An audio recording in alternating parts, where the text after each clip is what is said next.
बिस्मिल्लाहिर्रहमानिर्रहीम। अस्सलाम वालेकुम। क्या हाल है आप सबका? उम्मीद करती हूँ कि सब ठीक ठाक होंगे, खैरियत से होंगे और अल्लाह ताला सबको खैरियत से रखे, खुश रखे, आबाद रखे। बर्थडे बॉय आ गए स्कूल से। आज बर्थडे है और आज ही स्कूल का पहला दिन था। आज की वीडियो स्टार्ट कर रही हूँ। वीडियो पसंद आए तो प्लीज़ वीडियो को लाइक ज़रूर कर दीजिएगा और उसके साथ साथ चैनल को भी सब्सक्राइब कर लें। तो सबसे पहले तो मैं केक बना रही हूँ और आज मेरे बेटे की बर्थडे और पिछले तकरीबन 4-5 दिनों से ना मुसलसल ऐसे हो रहा है कि मेरी जो नॉन स्टॉप कुकिंग चल रही है। एक तो होती है ना आम नॉर्मल कुकिंग, तो ये ज़रा फॉर्मल। पहले हस्बैंड की बर्थडे थी, कुकिंग बेकिंग एक ही दिन में की, फिर दावत थी, उसके बाद अब दावत के नेक्स्ट डे इब्राहिम की बर्थडे थी और अभी मैं उसके लिए केक बना रही थी। तो केक घर में ही बनता है हमेशा बच्चों की बर्थडे, मतलब जब से मैंने बेकिंग स्टार्ट की है तो केक घर में ही बनता है और घर वाला केक ही ये लोग शौक़ से खाते भी हैं। अच्छा, यहाँ पर मैंने 4 अंडे लिए, हाफ़ कप चीनी लिए और अब इसमें 1 टीस्पून के जितना वनीला एसेंस डालूँगी। फिर इसको इतना बीट करना है कि सही फोमी सा मिक्सचर जो है ना वो बन जाए। बहुत अच्छा सा सही एरी सा हो गया। ये देखें 3-4 गुना अंडे जो है ना वो फूल चुके हैं। तो बस यहाँ पर अब इसके अंदर ड्राई इंग्रेडिएंट्स डालूंगी जो कि मैंने अलग से डाल के रखे हैं। 1 टेबल स्पून कुकिंग ऑयल का डाला है। फिर जो ड्राई इंग्रेडिएंट्स हैं इसमें 1 कप मैदा है, 2 टेबल स्पून कोको पाउडर था, 1 टीस्पून बेकिंग पाउडर है और 2 टीस्पून कॉर्नफ्लोर के थे। अच्छा, मिक्सचर को इसमें मिक्स करने का एक तरीका होता है, आप थोड़ा थोड़ा करके डालें और अच्छे से मिक्स करें ताकि इसकी ये फोम जो है ना वो बिल्कुल भी ख़राब ना हो।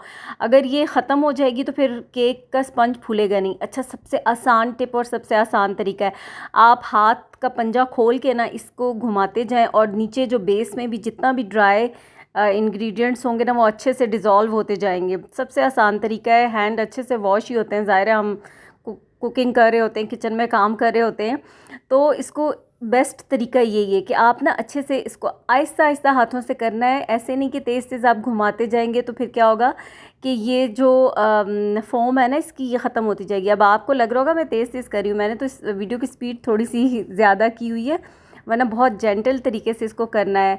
तो यहाँ पर सबसे पहले जो मोल्ड था उसको तो मैं ग्रीस करके ऑलरेडी रख चुकी हूँ।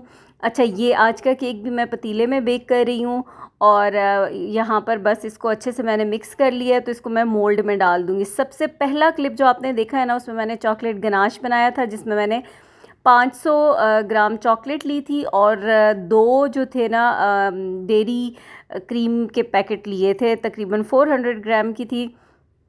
अच्छा, आज मुझे स्टोर से ना क्रेव की चॉकलेट नहीं मिली थी, तो ये जो चॉकलेट मैंने आपको दिखाई थी इसका भी फ्लेवर बहुत अच्छा था। तो वो मैंने क्रीम को बॉईल किया, फिर उसमें चॉकलेट डाल के उसको रख दिए आधे घंटे के लिए, ठीक है। उसके बाद जब वो नॉर्मल टेम्परेचर पे आएगी उसको फिर फ्रिज में रखें।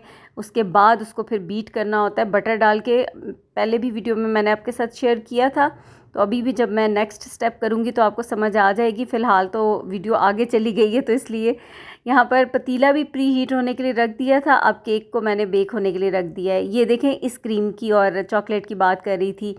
तो अब यहाँ पर इसको तकरीबन आधा घंटा हो गया तो इसको मैं अच्छे से मिक्स कर दूँगी। फिर इसके अंदर मैंने डाल दिया है मक्खन, तकरीबन 4 से 5 टेबल स्पून के जितना, और इसको थोड़ी देर छोड़ने के बाद फिर अब इसको मैं व्हिप करूँगी। लाजमी आपने फ्रिज में रखना है, फिर उसके बाद व्हिप करना है और इसको अच्छा सा करना है सही से। इसका कलर देखें चेंज हो गया है।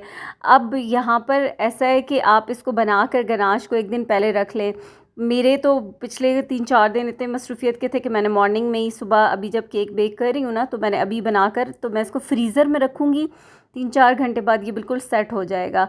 अच्छा, खाना बनाने की टेंशन इसलिए नहीं थी, अभी लंच टाइम हो गया है, बच्चे भी स्कूल से आने वाले हैं, तो निहारी मैंने कल की रख दी थी गर्म होने के लिए। से आज बर्थडे है और आज ही स्कूल का पहला दिन था।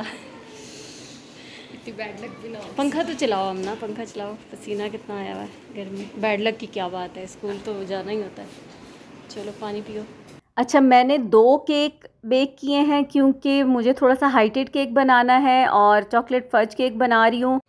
बैलून्स फुलाने का काम शुरू हो गया है और ये पेस्टल कलर के बैलून मैंने मंगवाए थे। ये स्टैंड बहुत पहले मंगवाया था, अभी इसको असेंबल करेंगे, फिर आपको दिखाएंगे कि इसको कैसे हम डेकोर करेंगे। फ़िलहाल तो अभी काम स्टार्ट हुआ है। अच्छा, दोनों स्पंज मेरे तैयार हो गए थे और दोनों को मैंने पतीले में ही बेक किया है। अब ये चॉकलेट गनाश है जिसको मैंने फ्रीज़र में रखा था, तकरीबन 2 घंटे हो गए हैं। अब मैंने इसको निकाला है और ये नोज़ल लगा के तो 2 इसको कोन में मैं भर के रख दूँगी। अच्छा, अभी ये थोड़ा-सा फ्रीज़र में था तो थोड़ा-सा थिक है, फिर जैसे ही किचन में रखें रूम टेम्परेचर पे तो सेट हो जाएगा। यहाँ पर इसकी मैं 2 लेयर्स कट कर दूँगी एक स्पंज में से, वैसे 3 भी कट हो सकती हैं, लेकिन ना मुझे हमेशा थोड़ा-सा डर ही रहता है कि बहुत पतली ना हो जाए, ये टूट ना जाए। यहाँ पर ये जो चॉकलेट गनाश है ना, इसमें से थोड़ा-सा लेके मैंने पानी लिया, फिर उसमें थोड़ी-सी चीनी भी ऐड की और उसी का सिरप बनाया है, इसी चॉकलेट गनाश को लेके, ताकि मैं चाहती थी कि जो उसका स्पंज है ना, उसके अंदर भी ये फ्लेवर ही आए। तो और फिर बाकी उसके ऊपर चॉकलेट गनाश लगा दिया। अब घर में केक बनाने का यही फ़ायदा होता है और अपना साफ़ सुथरा मज़ेदार केक भी बनता है एक तो। दूसरा, आप अपनी मर्ज़ी से चीज़ों को एडजस्ट कर सकते हैं, कहीं क्रीम नहीं पसंद तो वो कम लगा सकते हैं। चॉकलेट गनाश आपने कितना लगाना है, ज़्यादा लगाना है, कम लगाना है, तो सब कुछ आपके अपने हाथ में होता है। अब मैं उसमें लेयर्स में लगाती जा रही हूँ और बाकी फिर उसको ऊपर जो पानी, ये जो मिक्सचर बनाया था उसके साथ, चॉकलेट गनाश के साथ, वो लगाती जा रही हूँ। आप सादा पानी भी शुगर सिरप के साथ भी उसको कर सकते हैं स्पंज को वेट, लेकिन ना मैंने फ्लेवर के लिए, ताकि उसकी स्पंज में भी अच्छा सा मज़ेदार सा फ्लेवर आए।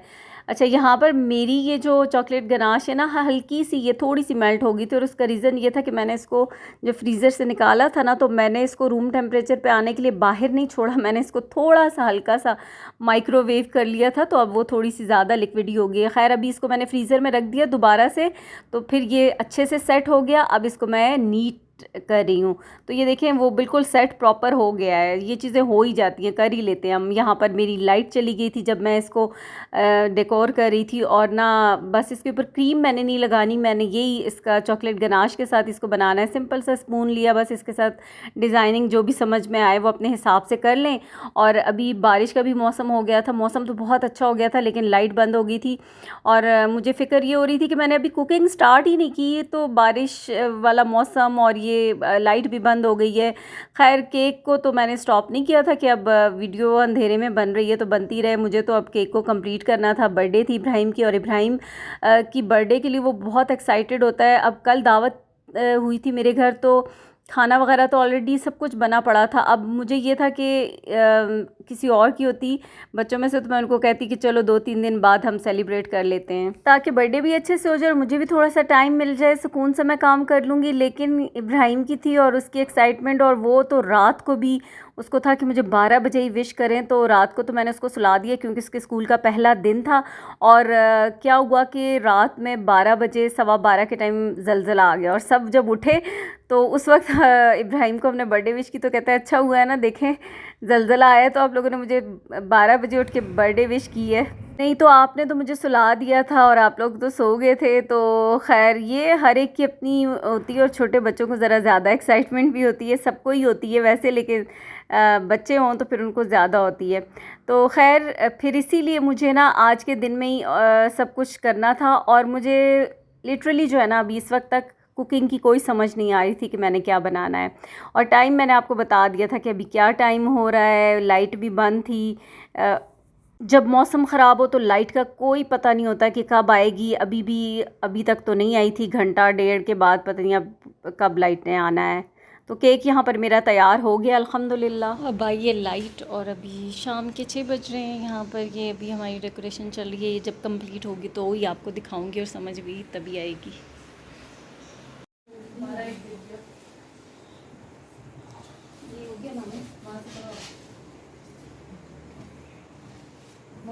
नहीं टूटता प्लास्टिक। यहाँ से भी आप आके करीब जरा, मुझे ये करते हुए बहुत डर लग रहा है, बहुत मैंने सब तो ये गुब्बारा कहाँ से गिरा है? वो यहाँ से गिरता है तो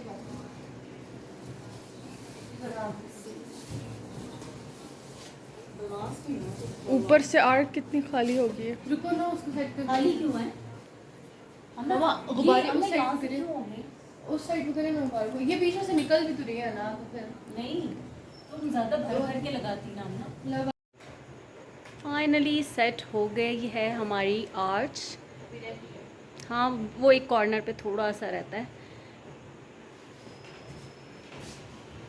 अच्छा, यहाँ पर जैसे ही लाइट आई तो बस फिर मैं किचन में आ गई हूँ, और ज़रा जहन को दौड़ाया कि क्या कुछ बनाऊँ कि बच्चा खुश भी हो जाए ना। ये भी नहीं है कि सर से भी नहीं उतारना है, खुश भी हो और कुछ अच्छा सा बन भी जाए। तो यहाँ तो अभी तो फ़िलहाल 2 कप मैदा लिया है, उसमें यीस्ट डाला, फिर चीनी डाली, नमक डाला है और 2 टेबलस्पून कुकिंग ऑयल के डाल के इसको तो डो को बना के रख दिया है। 2-3 चीज़ें चल रही थी दिमाग में कि इनसे क्या बनाऊँगी और आखिर में क्या बनेगा वो भी आपको बताती हूँ।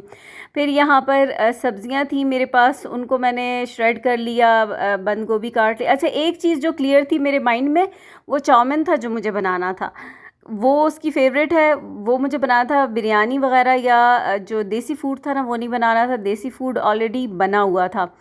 तो इसलिए ये एक मुझे पता था, बाकी चीज़ें फिर जब कुकिंग करना स्टार्ट हुई हूँ तो आहिस्ता-आहिस्ता चीज़ें क्लियर हुई। और यहाँ पर आपको अब ये जो इतना सब चीज़ें बिखरी पड़ी हैं ना, क्योंकि अब मुझे ज़रा जल्दी ही थी। एक तो गैस का बहुत बड़ा इशू है, 10 बजे गैस ने बंद हो जाना था और सब कुछ तैयार करना था। तो यहाँ पर मैं चिकन शाशलिक बना रही हूँ, उसके लिए बोनलेस चिकन लिया, फिर उसमें लहसुन पाउडर, काली मिर्च, सोया सॉस, चिली सॉस और नमक डाल के, थोड़ा सा सिरका डाल के उसको मैरिनेट कर दिया है। और सब्जियों को भी इसी तरह से काली मिर्च, नमक और सोया सॉस के साथ मैरिनेट किया है ताकि उनमें भी फ्लेवर आ जाए। फिर यहाँ पे बोनलेस चिकन छोटी छोटी बोटियाँ ली हैं क्लब सैंडविचेस बनाने के लिए। उसमें मैंने थोड़ा सा चाट मसाला, गरम मसाला पाउडर, सोया सॉस डाला है, फिर थोड़ी सी सिराचा सॉस भी डाली है और बाकी की स्पाइसेस अपनी पसंद से डाल लें, जो भी आपको पसंद हो वो मैंने डाल के तो उनको भी मैरिनेट कर दिया है। अच्छा, यहाँ अगेन लाइट बंद हो गई है, देख लें आप, ये हाल चल रहा था और मेरी कुकिंग भी चल रही थी। यहाँ पर चाउमीन की जो सॉस है उसको यहाँ बना लेती हूँ। 1 टेबल स्पून चिकन पाउडर डाला है, फिर इसमें मैंने ऑयस्टर सॉस डाला है 2 से 3 टेबल स्पून, 2 से 3 टेबल स्पून सोया सॉस के डालें, 1 table spoon dark soya sauce का डाला है। ये सिराचा सॉस डाल रही हूँ, तकरीबन 2 टेबल स्पून, ऑप्शनल है, डालना चाहें तो आपको पसंद है तो डाल लें। और बाकी की सारी सॉस वग़ैरह डाल के तो उसको अच्छे से मिक्स करके रख लिया है। और यहाँ पर लहसुन लिया मैंने, तकरीबन 3 से 4 लहसुन के जवे उनको चॉप किया, साथ ही मैंने इसमें चिकन भी डाल दिया। थोड़ा सा ढक्कन ढाँप दूँगी तो चिकन गल जाएगी। और साथ साथ जो है ना, ये इसको भी तकरीबन मैरिनेट हुए आधा पौना घंटा तो हो ही गया बाकी के काम करते। तो अब इन बोटियों को भी स्टिक्स में मैं लगा लूँगी। अच्छा, ये मैरिनेट हुआ हो तो ये भी कोई झटपट बनता है, मतलब इसको पकाने में इतना ज़्यादा टाइम नहीं लगता। अभी ये मैंने सिर्फ एक स्टिक पे मैंने लगाएंगे, फिर मैंने बेटी को दे दी थी कि ये सारी स्टिक्स जो है ना इस तरह से तुम रेडी कर लो, जैसे मैं तुम्हें लगा के दिखा रही हूँ कि इस तरह से इसमें इतनी इतनी लगानी है। तो बस ये वाली स्टिक मैंने लगाई थी, फिर बाकी सारी जो है ना वो उसने मुझे लगा के दे दी थी। यहाँ पर अब चिकन का पानी जो है ना वो तकरीबन खुश्क होने ही वाला है, बस इसका ढक्कन मैंने खोल दिया है। अब इसी के अंदर ना मैं वेजिटेबल डालूँगी। सबसे आसान तरीका है 1 पॉट, ईज़ी तरीका है चाउमीन बनाने का, अलग से चिकन को फ्राई करके निकालना, और वो वाला काम तो अब मैंने बिल्कुल भी वैसे भी नहीं करना था। प्याज एक काट के डाल दिया, फिर इसमें शिमला मिर्च थी 2 मीडियम साइज़ की, वो डाल दी हैं, गाजरें और बंद गोभी डाल दी है। सब्जियों को बहुत ज़्यादा कुक नहीं करना, बिल्कुल स्टर फ्राई तेज़ आंच पे करना है, क्योंकि चाउमीन की ये वेजिटेबल जो होती है ना खड़ी खड़ी सी क्रंची सी अच्छी लगती हैं। ये जो सॉस रेडी की थी वो भी डाल दी है, नमक भी ऐड किया था और इसको अच्छे से मिक्स कर दिया। फिर ये लॉन्ग मैक्रोनी के नाम से आती हैं बेक पॉलर की, वो वाली ये ज़रा मोटी होती हैं, ये स्पैगेटी डाल दी तो ये तैयार हो गया हमारा चाउमीन। यहाँ पर अब जो चिकन मैरिनेट की थी ना क्लब सैंडविचेस के लिए, तो थोड़े से ऑयल में इसको मैं कुक कर लूँगी, ढक्कन ढाँप दूँगी ताकि अच्छे से बस ये बोटियाँ गल जाएँ, पक जाए। तो सारी मैरिनेशन में मसाले सब कुछ डाल दिए थे, बस अब ये तैयार हो गई है और थोड़ा सा ज़्यादा ही हो गई है कुक। यहाँ पर ब्रेड ले ली, इसको एक पैन के अंदर हल्का सा ऑयल लगा कर तो इनको मैं अच्छे से टोस्ट कर लूँगी। ग्रिल पैन हो तो बेस्ट है, क्योंकि बहुत ज़बरदस्त फिर ज़रा सैंडविचेस की शक्ल मज़ेदार सी आ जाती है, बन जाती है। यहाँ पर एक स्लाइस के ऊपर मैंने लगा लिया सबसे पहले मायोनीज़। अच्छा, मैंने ना इन बोटियों के अंदर भी मायोनीज़ डाल के मिक्स कर लिया था अच्छे से, थोड़ी सी, क्योंकि ये ज़रा ज़्यादा ही ड्राई हो गई थी। मेरे पास सलाद के पत्ते नहीं थे, मिले ही नहीं थे, आजकल बहुत शॉर्टेज हो रही है और उनके बगैर तो ना मज़ा ही नहीं आता मुझे। तो खैर मैंने जो बिल्कुल फ़ाइन होते हैं बंद गोभी के पत्ते वो लगा लिए थे, बहुत मोटे वाले नहीं। फिर ऊपर चीज़ स्लाइस लगाया और टमाटर या खीरे जो भी हों वो लगा दें। बस आसान से क्लब सैंडविचेस बना रही हूँ इस वक्त, और इसको 4 पीसेस में कट कर दिया, लेकिन मज़े के बहुत बने थे ये। अच्छा, बच्चे कह रहे थे कि बहुत मज़े के सैंडविचेस हैं। यहाँ पर अब पैन लिया है, इसके अंदर ये जो शाशलिक स्टिक्स बनाई हैं इनको मैं फ्राई कर लूँगी। सारी साइड से इस तरह से पलटना है और ये बहुत अच्छे से जल्दी कुक हो जाती हैं। चिकन इतना सॉफ्ट जूसी होता है ना, बहुत ही ज़बरदस्त मज़े का होता है। ये जो डो बनाई थी ना पता नहीं क्या सोच के बनाई थी, लेकिन जब वो चीज़ हो नहीं सकी क्योंकि जब देखा तो मेरे पास चीज़ नहीं थी और एक और भी कोई चीज़ नहीं थी। चीज़ नहीं थी और एक और भी कोई चीज़ नहीं थी दोनों जुमले मिक्स हो गए। तो फिर अच्छा मैंने क्या किया, इसके इक्वल साइज़ के पेड़े किए और ना चिकन सॉसेजेस तो मेरे पास फ्रीज़र में पड़े हुए थे, तो उसके पतले पतले स्लाइसेस कट करके इस तरीके से साइड्स पे लगा दिए और इसको फ़ोल्ड कर लिए। एक तरह का ये पिज़्ज़ा ही आप इसको कह लें, मिनी पिज़्ज़ा, लेकिन थोड़े से डिफरेंट से हैं। अच्छा मैंने चिली गार्लिक सॉस लगाया, पिज़्ज़ा सॉस भी नहीं था। हाँ मेरे पास पिज़्ज़ा सॉस भी नहीं थी और चीज़ भी नहीं थी। मैंने सोचा था कि चलो पिज़्ज़ा बना लूँगी, लेकिन बस फिर नहीं बन सका था। और ये सॉस इसकी साइड्स पे भी लगा दी, बीच में भी सॉसेजेस लगा दिए, ऑरिगेनो स्प्रिंकल किया, और ये जो बर्गर चीज़ स्लाइसेस थे ये थे मेरे पास, तो बस यही लगा दिए। फिर इसको ओवन में बेक कर लिया 215 डिग्री पर। टाइम का बिल्कुल भी आइडिया नहीं है कितने टाइम में किया है, फटाफट से झटपट से किया है। एक तो टाइम पे चीज़ें तैयार करना थी, सुबह बच्चों ने स्कूल जाना था, दूसरी बात ये थी कि फिर ये गैस ख़त्म हो जानी थी, और शाशलिक स्टिक्स लास्ट की जो 3 रह गई थी ना, गैस बिल्कुल जा चुकी थी, उनको फिर सिलेंडर पे किया। और केक देखें अल्हम्दुलिल्लाह कितना प्यारा लग रहा है। ये जितना प्यारा लग रहा है आपको नहीं लग रहा होगा, लेकिन मुझे बहुत लग रहा है क्योंकि मेरी मेहनत है। ये खाने में भी बहुत ज़बरदस्त, बहुत मज़ेदार केक बनकर तैयार हुआ था। और अल्हम्दुलिल्लाह सारी चीज़ें हो ही गई। बच्चा मेरा खुश हो गया कि मम्मा ने इतनी अच्छी चीज़ें बनाई हैं, और इसकी उनकी फ़ेवरेट हैं। पार्टी फूड बच्चों को वैसे भी पसंद है। तो ये था कि सब कुछ अल्हम्दुलिल्लाह बन गया। और जो एकदम से मेरे दिमाग में चीज़ें आ ही नहीं रही थी, लेकिन जब किचन में जाओ काम करने लगो तो कुछ ना कुछ समझ आ ही जाता है कि क्या करना है। तो अभी यहाँ पर केक कट करते हैं इब्राहिम की बर्थडे का। अच्छा इंसान जितना भी थका हुआ हो, उसका दिल ना भी चाहे, लेकिन बच्चों के लिए ना सब कुछ करना पड़ता है उठकर, और खुशी खुशी करते भी हैं। ख़ुद भी दिल चाहता है, मुझे ख़ुद भी था कि उसकी बर्थडे है तो चलो जिस दिन पे है उसी दिन पे ही सेलिब्रेट हो। अब उसको एक्साइटमेंट भी इतनी ज़्यादा है, तो फिर अगर मैं डिले करूँगी उसको 2-3 दिन बाद, तो वो वाली खुशी उसकी नहीं रहेगी। तो इसलिए हालांकि मैं पिछले आपको बताया कि 3-4 दिनों से इतनी एग्जॉस्ट हो चुकी थी कि मेरा बिल्कुल आज दिल नहीं कर रहा था, लेकिन फिर भी मैंने जब स्टार्ट की बेकिंग, केक भी आज के दिन में बेक किया और फिर बाकी की चीज़ें भी बन गई अल्हम्दुलिल्लाह। तो बस फिर मुझे ये तसल्ली भी हो गई और ख़ुशी भी थी कि चलो वो खुश हो गया है। और डेकोरेशन बस जो थी हमने ये कर ली थी, और अल्हम्दुलिल्लाह अल्हम्दुलिल्लाह बहुत अच्छे से हो गया था। ख़ुद ही थे हम लोग घर के ही, किसी को इनवाइट नहीं किया था। तो बर्थडे फिर जो है ना वो अच्छे से, बहुत अच्छे से हो गई है। तो आज की वीडियो अगर आप लोगों को पसंद आए तो प्लीज़ वीडियो को लाइक ज़रूर कीजिएगा, दुआ में याद रखिएगा। अल्लाह हाफिज़।